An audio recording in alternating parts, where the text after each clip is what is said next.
Have you ever wanted to cut off your arm, eat the forbidden meat, or even burn uncountable innocents? More importantly, are your opinions unfathomably based? If you answered yes to any of the above, I recommend seeing a therapist. And while you're waiting an average of 3 months to talk to a licensed medical professional, I recommend reading Fire Punch. Fire Punch is much like a middle child, often forgotten in favour of its creator's more acclaimed works, and only ever mentioned either in reference to its siblings or because of the time it did the funny. But, unlike a middle child, I believe that Fire Punch is full of its own merit, even with its similarities to the author's later publications.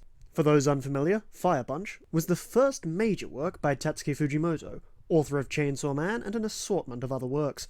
Where it differs is that in Chainsaw Man we are simply told Denji has sold his eye, testicles, and other internal organs for money. In Fire Punch we are treated to full pages of vivid child mutilation.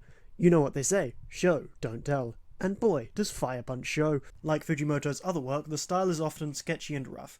In spite of that, the illustrations are still fantastic. They do an excellent job of conveying the repressively grim atmosphere of Fire Punch, and Fujimoto's depictions of destruction, gore, and the Colonel's secret meats are utterly devastating. The flames have a fluid life to them, flickering from panel to panel, and the action scenes are smoother than my brain after being treated by an orbital sander. The paneling makes the action flow particularly well, making the fights easy to read through every single action. I feel particular love for Toguta's fight on the train and the fight on top of the moving trucks. None of these compare to Fire Punch's most excellent pieces of art, detailed close-ups of people actively going through or reminiscing upon trauma they won't forget until they die. There's a single panel that could substitute for this entire review. You may well have seen it. It looks like this.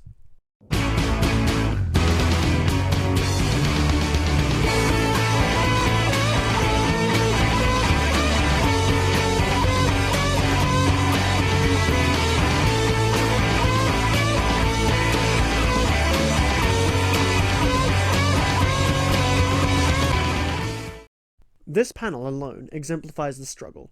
You can look at this and recognize that Agni is a man who has been through more emotional pain than the average father of an OnlyFans model. Yet ultimately, this is a story about perseverance.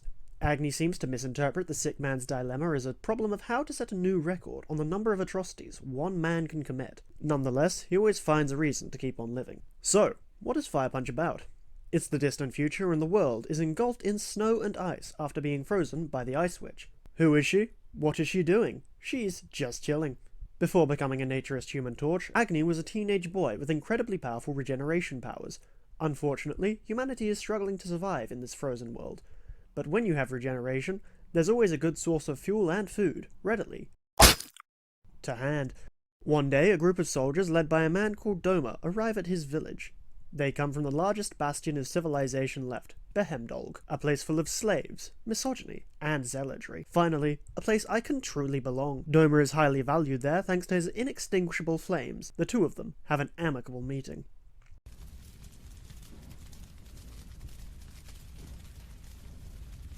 Agni is now on fire. His sister is dead, and he is fueled by rage. With this newfound rage as his only purpose, he vows to track down Doma, ready to throw hands. Along the way, he meets a wide range of characters. He meets Sun, the cutest little button who I'm sure will never do anything wrong.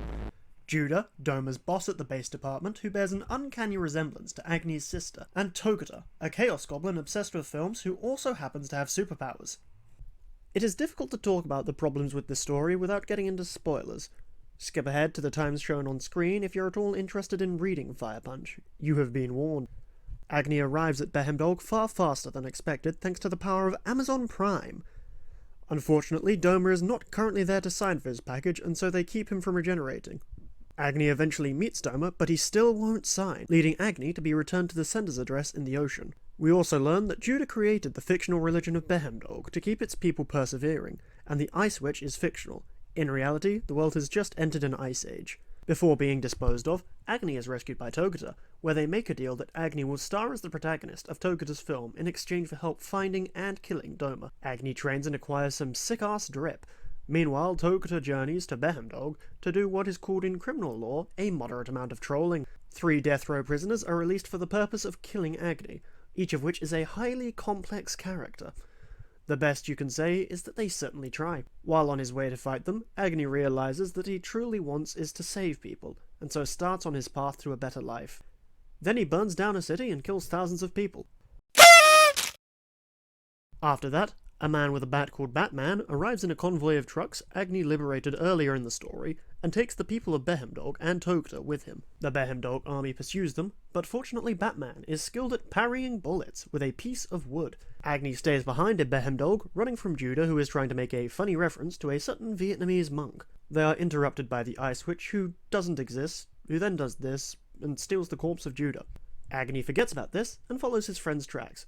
He arrives days later, repeats what got him in this mess, but even more gross, and then gets someone from Behemdog to take he and Togta to Doma's house. It turns out he has a group of children, for which the collective noun is a school, he is teaching how to live virtuous lives. He and Agni chat a while before Agni realizes how evil all of his actions are, and recognizes he has been the villain this entire time. He realizes he doesn't need revenge, he just needs to move on. Then Agni has a schizophrenic episode, burns Doma, half a dozen children, and then Togta, all to death. Agni goes home and realizes that everyone, except 3, including Sun who become important later, has been dark-wooded before climbing up the giant tree and beating Judah, who's alive again, in the face. She then erases his flames and the tree collapses. You see, whilst Agni had been living by the example set by John Leonard Orr, the Ice Witch, who is called Sulia, resurrected Judah and took control of her body and turned her into a tree so that she could watch the rise of Skywalker. Also, Sulia resembles Agni's sister because they're from an identical race of superhumans. From there on, Judah is doing her best Casca impression, so Agni gaslights her into thinking they're siblings, lives with Doma's children for 10 years, and then has sex with his amnesiac and sister. Then they fist bump. When Judah is then kidnapped by the forces of Sun, who worship Agni as God and Judah as Satan, it is the very bro-fist breeding that leads Agni to reawaken his murderous side against literally everyone's wishes, and murder Sun while he begs for forgiveness. Judah then becomes a tree and saves the world until it's hit by a meteor millions of years later. To those who skipped ahead, welcome back. There were no spoilers. You were just being gaslit. Let's start with the small problems. In both of my times reading this manga, I found it very difficult to tell how much time had passed between various parts of the story. The best example is Agni's training and penis arc. I originally thought it had been a week, maybe 2, but then Batman comes along and says it was at least a month. It all makes the chronology of the story a little difficult to track, and can lead to a certain sense of disorientation. Another problem is the lack of variety in powers. Most of regeneration, with a small handful having different abilities. It even gets lampshaded by Togta, right before fighting yet another 2 regenerators in a row. Imagine your family sits you down to talk about your drug abuse problem. Tears flow as each of them lays bare how difficult it is to watch you destroy yourself. After hours of hearing how you're ruining them emotionally and how they want you to stop, it finally finishes. They all look to you, and you say, "You guys are right, how about we celebrate with some crack?" 3 characters appear before being almost instantly removed from the story, despite having unique and interesting abilities and being cool in their own right. And if you happen to be wondering which of the 2 times that happens I'm talking about, so am I. The story jerks around like a roller coaster, but not every roller coaster is that fun. It's all because the story is driven by Agni's mental state, which is about as stable as a dog with no legs being pushed down a hill. The biggest issue by far is just how bleak the story and world can be. I skipped over a lot in the summary, but if you want a taste, then it would interest you to know that the first 3 chapters see people kidnapped, tortured, sexually assaulted, cannibalized, and, of course, burnt. If any of that sounds like a bit too much, you might not want to read this manga. Instead, I recommend you go and watch or read something more feel-good, such as my personal favourite, Redo of Healer. Have a break! Have a Kit Kat! Because of just how merciless it can be, Fire Punch is often criticised for being edgy and borderline torture porn, and to a degree it is, but on the other hand, Blood Meridian is far worse, and that's considered one of the greatest American novels ever written. It all comes down to a single word you'll see a lot in Fire Punch: live. It's a story about perseverance, about grabbing hold of any meaning you possibly can. There are numerous characters who want to die, who have lost all meaning, but they all find something to grab onto. Togta latches onto a love of film, the Behemdog slaves grab a hold of the stories of Agni as an avenging angel to find meaning in their torture, and Agni himself cycles through a range of motivations but always centers on his sister. Without the story's brutality, there would be nothing to contextualize the character's determination. They all persevere and, while it can't be said their motivations are noble, that's not what matters. What matters is that they retain their hope and their will to live. I highly recommend Fire Punch, especially if you like Chainsaw Man. You can often see the prototypes for later characters Fujimoto would introduce. It pushes the themes of traditional shonen to its limits, and it's a treat. It's only 83 chapters, short enough to be read in a single day, and it's one of the few stories that have ever brought me to the verge of tears. Watching the characters grasp at meaning and find some way to keep their conviction to live is highly compelling. Thank you for watching the video. This is a brand new thing for me, so tell me what you loved, what you hated, and just how much I should kill myself.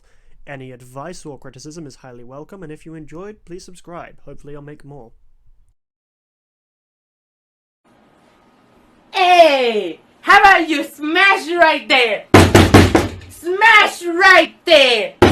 Come on, smash, smash, yeah!